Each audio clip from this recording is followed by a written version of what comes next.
A Grand Theft Auto 4 port has officially been leaked for current gen and last gen consoles, and just when we thought there wouldn't be a GTA game that releases in 2025, the GTA 4 port comes at us at left field, and I'm so excited. So this is going to be a port, not an official remaster or anything like that, but it seems that we will get to experience Niko Bellic's journey in Liberty City for the first time in a long time on the current gen and last gen consoles, similar to how Rockstar handled the Red Dead Redemption port that we got released on PC, Nintendo Switch, and PS5. So yeah, that same thing is happening to GTA 4, and we have all the details in this video. We have a lot to cover, so check the video chapters for easy viewing, and let's get started. So yeah, jumping straight into it, this leak is actually coming from Tez2 on the GTA forums. Obviously take this with a grain of salt. We don't know the validity of it, but Tez2 has a pretty solid track record. So someone asked the question, have you by chance heard anything about a potential GTA 4 remaster / port for modern gen consoles? So yeah, according to Tez2, they said this on the post. Someone at Rockstar hinted at the GTA 4 port, and by now it should have gone up for a year in development. We may end up seeing it drop later this year, and it's one more reason, in addition to existing reasons, that the Liberty City Preservation Project mod was taken down. If they still follow their plans laid out from a few years ago, they'll do a Max Payne 3 port after the GTA 4 port. So that's an opportunity to do a bundle or a definitive edition, Max Payne 1 and 2 remakes, and then a Max Payne 3 port. So yeah, now the question is why do we need a port? Well, if you guys didn't know, GTA 4 released all the way back on the PlayStation 3 and Xbox 360, and GTA 4 was never made available on the PlayStation 4, PS5, or obviously Nintendo Switch, leaving a void of platforms that just don't have access to GTA 4. Gosh, I remember back in the day whenever it released, it was such a technical marvel on PS3 and Xbox 360. But again, unlike GTA 5, which received ports for the PlayStation 4, PS5, Xbox One, Series X,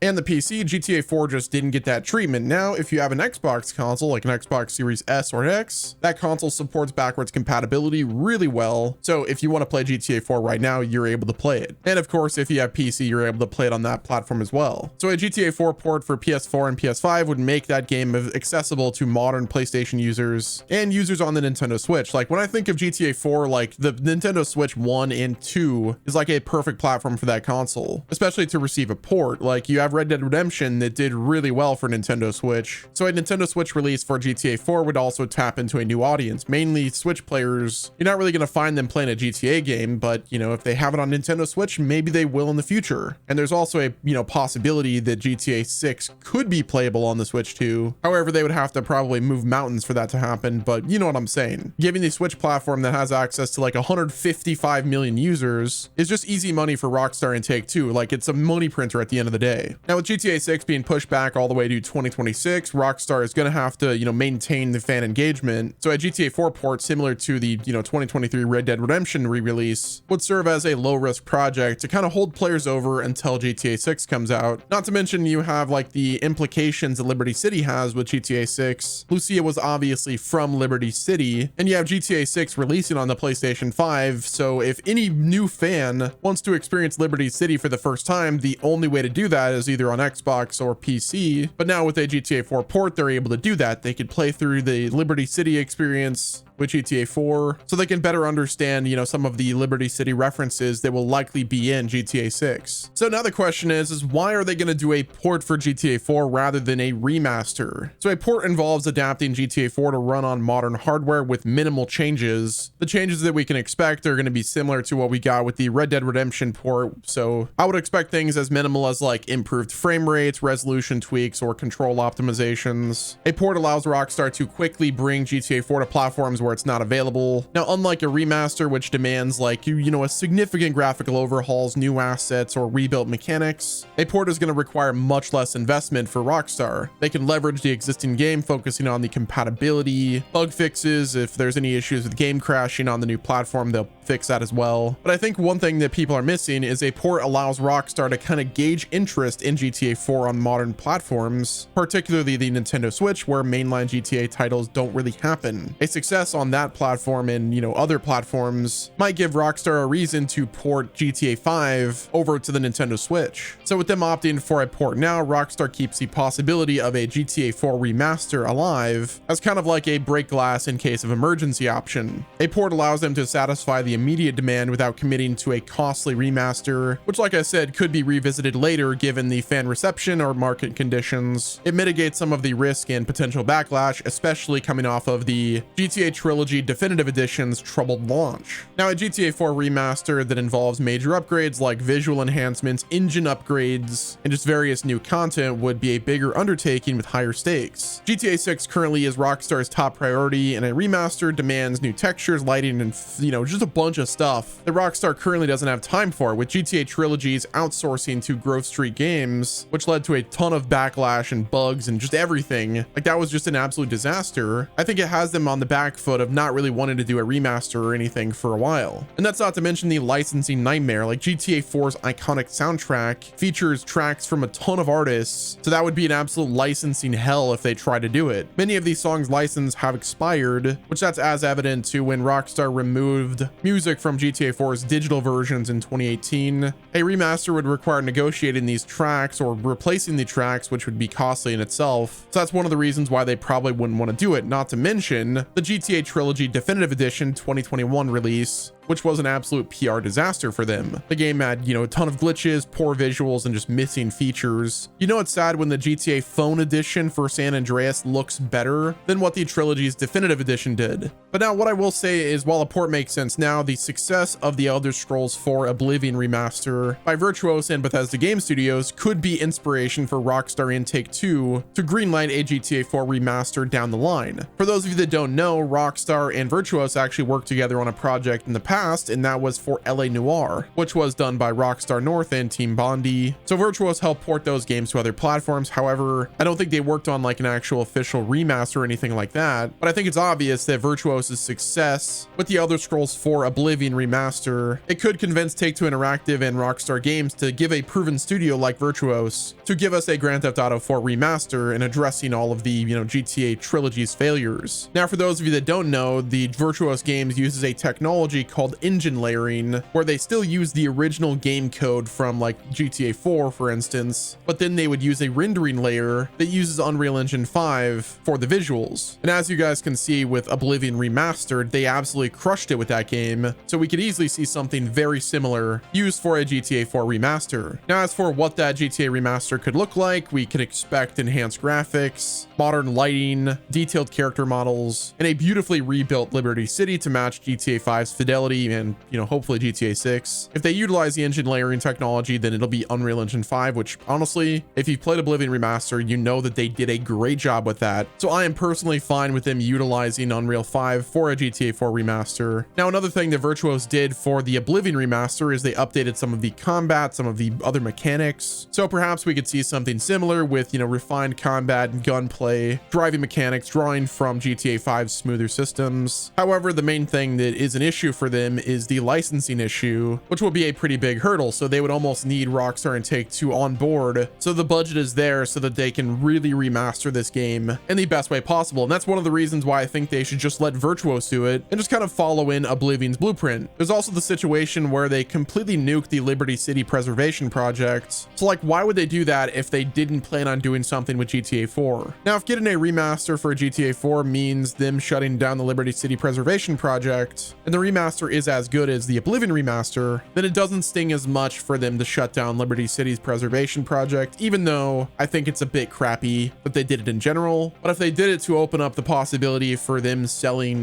GTA 4 remastered to us in the future, then whatever. I feel like the time has already passed for them to drop a GTA 4 remaster before GTA 6. But just imagine if that happened. Like, what if they shadow dropped a remaster for GTA 4 in December, and then 5 months later we got to play GTA 6? Like, that would be an absolute wild timeline. But unfortunately, time has already passed. They should have had this planned already. But I think after GTA 6 releases, they could obviously break that glass in case of emergency and give us a GTA 4 remaster that is as good as Oblivion Remaster and nothing like that Trilogy Definitive Edition. So yeah, in closing, I really do think that this port is just giving people the opportunity to play GTA 4 before GTA 6, but it's also going to serve as kind of a market test to see how GTA 4 performs, and if it does well, then who knows, maybe we will get a remaster in the future. In my opinion, I think Take-Two and Rockstar should just let Virtuos remaster all of their older games and do what every other company is doing in the industry and just giving us a ton of remakes and remasters while we wait for the newer games. But yeah, guys, that's going to wrap it up with this video. Let me know what your thoughts are down in the comment section. Hit the like button if you enjoyed, subscribe with your notifications turned on so you're not missing out on any future gaming news. And until next time, this has been Wes, and I will talk to you guys in the next video.